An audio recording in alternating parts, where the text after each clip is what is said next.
Alright guys, what's going on? It's Jack and welcome back to another video. Now before getting into the main topic of today, I just want to quickly address the whole camo discussion that's been had ever since this recent patch in terms of how many levels you have to grind in order to get to your gold in this game. And I'm just gonna say this. I think that the devs are listening, and they are. They've mentioned to it on Twitter or whatnot. And the way the community has been reacting over on X and the different videos posted, etc., I honestly believe that in due time and quickly enough, I believe as well, that I think the devs, what they're going to do is they're going to revert the changes that they've made. And what they're going to do is, I think they're going to keep the attachment grind to where it becomes faster, to where you can lock attachments the same as they've done now. But I think they're going to go back and kind of make it to where it'll probably take you up to 100, to level 100 to get gold, like it was in the beginning. If not, they might shave, 50 points away and make it to where it's like 150 or something like that. But for the most part, I think what they'll do is they're going to revert back and make it to where it was before.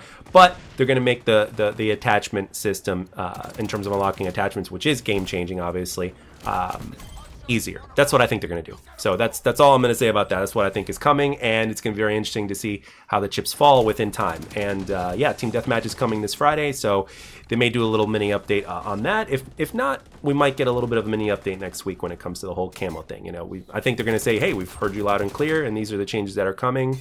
And thank you for communicating with us, and we look forward to continue making this game better and continuing communication and blah, blah, blah. So this is a really good opportunity for the devs to show off that they listen and that they're willing to go back on changes that when they realize that, hey, maybe they made a wrong choice. So, and again, they've always been open to us in terms of like, hey, what is, let us know, give us feedback or whatnot.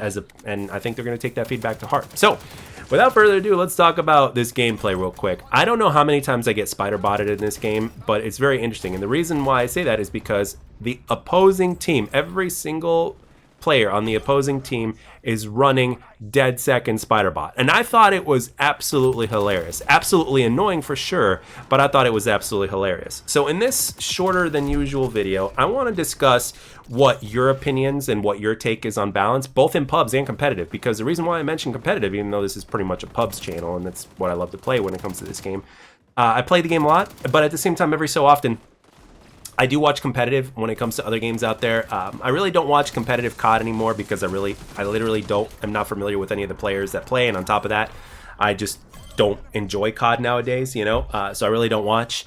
But with that being said, I will say this though.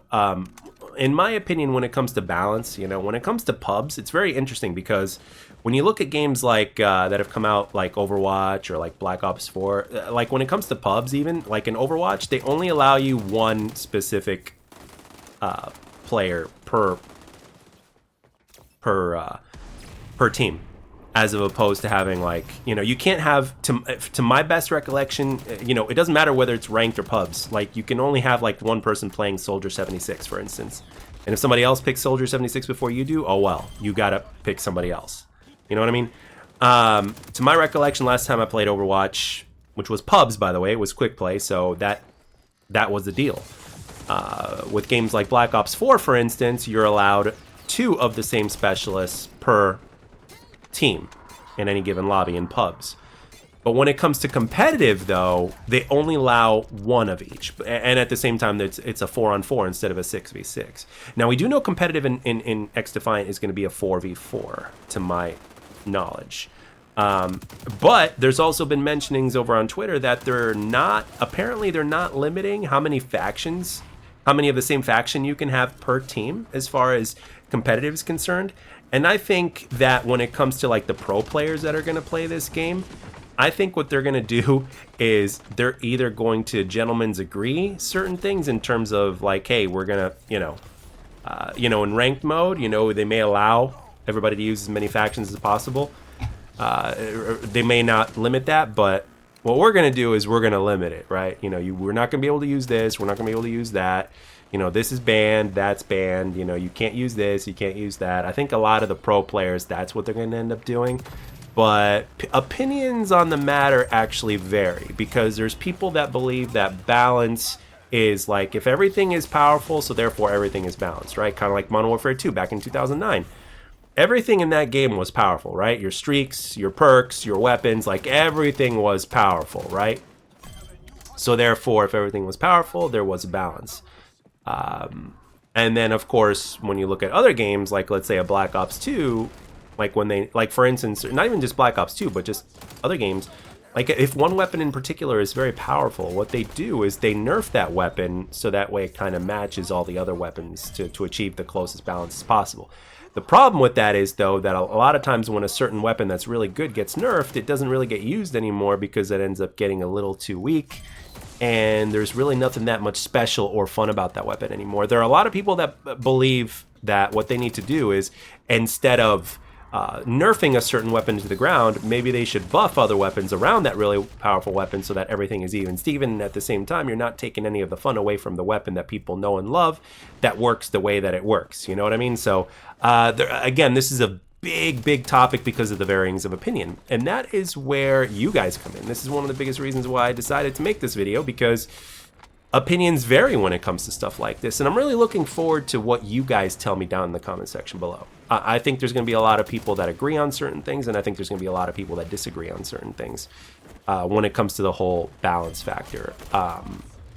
And I really want to know where you guys stand on this, you know, because obviously most of you probably won't play competitive and don't play competitive modes or ranked or whatnot, but there've been a few people in my comment section that actually have mentioned that, you know, I'm waiting for rank to come out in this game. I can't wait. Until then, I'm grinding pubs, so to speak, you know, whatever.